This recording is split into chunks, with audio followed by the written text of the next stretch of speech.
Mind you, the reason that I said, I'm similarly optimistic for that as I am Star Wars Episode 7, because the last 3 Star Wars movies were so shit. I have more time for Sith than you do. I have more time for Revenge of the Sith. Don't get me wrong, I can sit through any of them, but I wouldn't choose to. You know what I mean? Alright, I'll give you that. And it's just the idea that the franchise is broken. It's broken. It is broken. Let's be honest. You're right. I think this is why they've done what they've done. They've gone, we need to bring in the original cast. We need basically. They're gonna be too old. Even when it's gonna be a handing of the torch and kids and what's happening next, they're going to be too bloody old. With Star Wars, it's like, I don't know, I'm quite sort of open to them bringing the original cast back. I mean, they will be old, but they're too old. It depends what they do with the characters, really. Yeah. You know, I'm open to it, because to me it's going to be better than the last 3 movies. I think it'd struggle to be more disappointing. So I'm open to it because the franchise is broken. Well, for me, one of the things that makes me excited about it, and it's funny because it's going back to what we were saying, that you need the strength of the script. The whole thing that made this new trilogy happen was when you link back to Disney's acquisition of Lucasfilm. Yeah. And the whole thing, they said, well, Disney just did it so they could make more Star Wars movies. Yes, obviously they did, but apparently, and I don't know if this is just a rumour to appease the fans, but this deal didn't come from nowhere. We were all surprised, but this will have been in the works for years. Something that big. It would have had to have been. Yeah. And apparently, you know the guy who wrote Toy Story 3? Oh, yeah. Will Arndt. No. Yes, Arndt. Yeah, Arndt, yeah. The guy, because he did Little Miss Sunshine as well. Yeah. Yeah. And apparently, and let's face it, Toy Story 3, just a complete segue, is a movie which is so much better than it has any right to be. Toy Story 3 should be shit. Yeah, it's great though. It's fucking awful. We embarrassed ourselves, mate. Yeah. The monkey. I think we've mentioned that, haven't we, in the past on Film Discussion, where you and I laughed more than the kids did watching it. The kids were like, Mummy, what's wrong with those men? But it literally got to where, apparently, the rumour is that, he pitches his thing for Toy Story 3, and it keeps done, but we're acquiring Star Wars, and it's like they do. It's like Kevin Smith said when he went into Warner's. They go, we like this idea, what else you got? And apparently they asked him, well, have you got anything for Star Wars? Now he's a Star Wars fanboy, and everyone has their ideas for what would happen to the characters in their head. Yeah, everyone does. Toppling the Empire. Yeah, and he just apparently, any fanboy went, yes, I do. I think if I was doing a pitch and they sort of blindsided me and were like, what would you do with Star Wars? I think I'd pass out from excitement. About breathing into a paper bag whilst wiping myself off. That would be me. So I am excited for Episode 7. I mean, but Disney are happy with his script and his idea. They've gone, that's good. Well, yeah, I mean, they must be to greenlight it, because I think it's one of them where it's like you said, negative internet buzz can kill a movie. It's if they misstep on Star Wars, someone's gonna die. I'm excited for it. I'm just trying to figure. Is any other sort of movie you wrote recently? The thing is, and this just still ties in. You've got the 3 big franchises that are so big and so all-encompassing. They tend to suck everything else in, which is interesting because the franchises that are not so much quietly, but they're ticking along and they're making money, and it's stuff like Fast and Furious. Fast and the Furious, they're not cheap, but they don't take a fortune to make, and they're coining it, and they're absolutely coining it. Well, they're already Seven's greenlit. It's happening. And I think they've made noises about number 8 or something as well. I hope not. Ridiculous. I mean, thing is, I enjoy them. I went to see Fast and Furious 6. I think I went. Did I go on my own? God, I can't remember. But I think I doubt Laura went to that. No, I know Laura definitely didn't go. I think the Fast and Furious films are everything that she feels is wrong with the world. Wrong with modern cinema and stuff. But I enjoyed it for what it was, and I'll watch the next one, and I'll watch them as they keep making them, because it is for me, they succeed where the Expendables fail. Yeah. It's a throwback to 80s action movies. They're not big, they're not clever. They're not trying to do anything other than entertain with, shit blowing up and nice looking women and nice looking guys for the girls who get dragged along to see it. It's apparently a big chunk of the demographic for the Fast and Furious movies is female. That doesn't surprise me, actually. I know that Laura's had conversations with other women who have talked about how much they like those movies because of the guys that are in them. So, they're successful movies, and they know what they are and they do well and they're entertaining. I don't think any of them.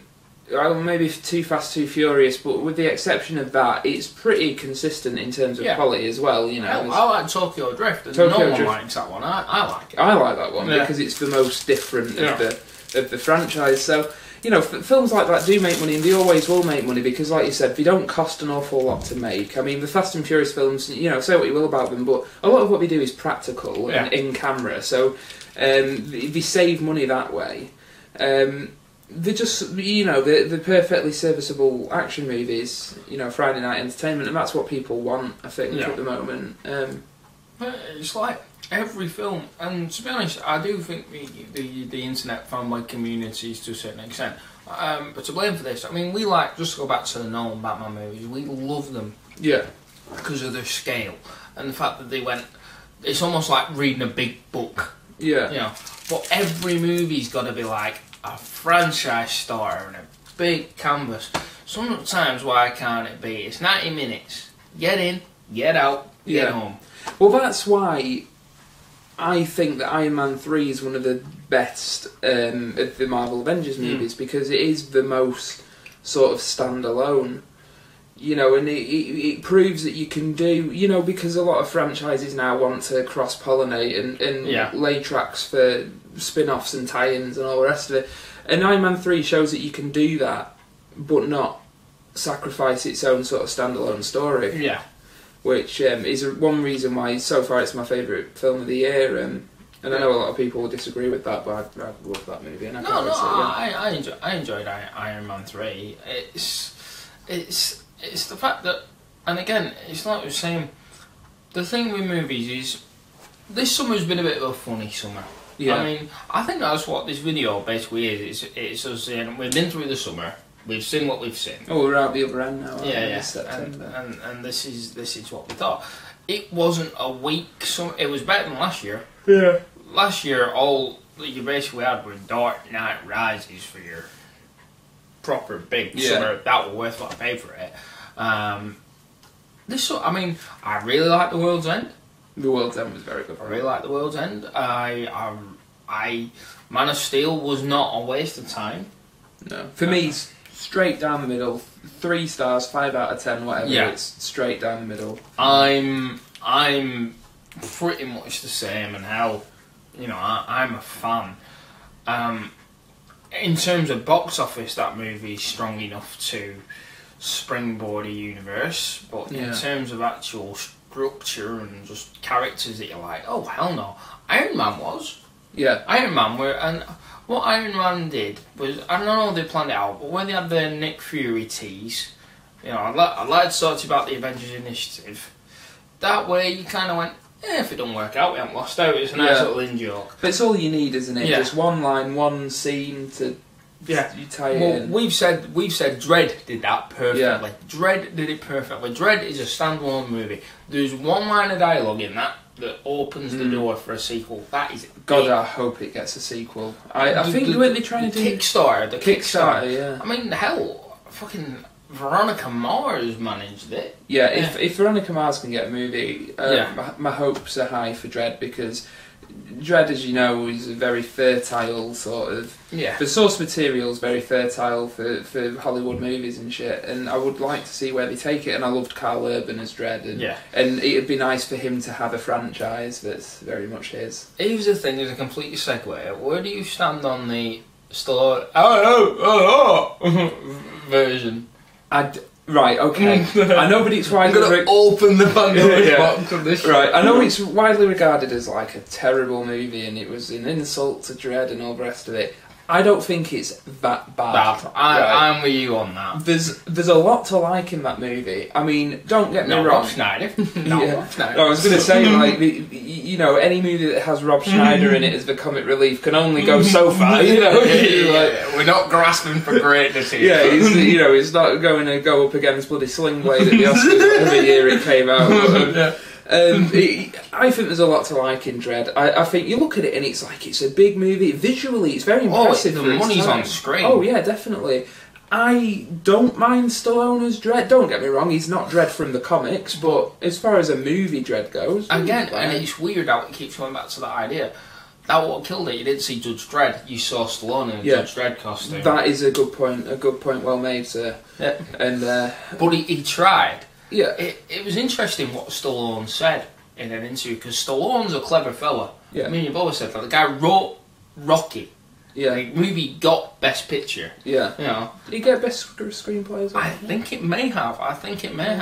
But the thing is, he was given an interview after Dredd, the dust had settled, because Dredd, whilst it wasn't an unmitigated bomb, and we've been talking about bombs, proper bombs, it did lose money. So he was given an interview after the dust had settled, and he said, you know, at what point during the shooting did you know that this wasn't going to work? Because there's been plenty of times when they've sat there after and they've gone, we honestly thought we were making a good movie. Yeah. We thought they were going to make a movie that people wanted to see. There are some people who've gone, we knew it was going to be a problem. And fair play to Sly, because Sly were a big enough star at that time that he could be honest. And he said, fourth day into shooting, I've never heard that before. Yeah. He literally said, fourth day into shooting. Yeah. Because apparently they didn't know. It goes back. They didn't really have a clear...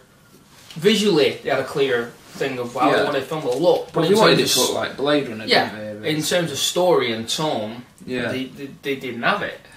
And again, I think that's what's wrong with a lot of modern movies. Hell, Superman, Man of Steel, you sit there and go, how am I supposed to feel? Yeah. You know, it's just... because Man of Steel, it's like, you know, say what you want about the story and what they did with the characters, but aside from that, it's a very poorly put together movie. It's you know, the script. It's, I think they said, didn't they, that they literally shot like the first draft. Yeah. And you need to take a pair of scissors to that movie, and then not only that, you need to flesh out some of the character beats. Because nail on the head, because not to go into Superman, because you know we'll run out the clock if it's Superman. But I watched something, I realised that I watched a Superman movie. I'm not sure I like him. The character Superman. Yeah. That was my big... If in the other movie, like I said before, if I'd seen him sweating buckets trying to go, catch, knock away, catch, I'd have gone, like him. Yeah. But they didn't do that. But again, that goes into screenwriting. I think a lot of times they don't go, right, what story are we telling? Yeah. Where is this character's arc? What is this character's journey? If you go even back to Star Wars, and Lucas ripped off fairy tales, everyone knows that, but every character, with the exception of Han Solo, which is part of the reason why he was frozen, had an arc, a journey they were going to. You know, Luke goes from farm boy to a warrior. Yeah, I mean, you look at the original Star Wars trilogy, it is storytelling at its basest sort of incarnation. It's like you said, the farm boy who becomes the hero. You know, you've got the wizard and all that stuff. The princess destined to lead her people. Yeah, and all, you know, it's very sort of classical storytelling.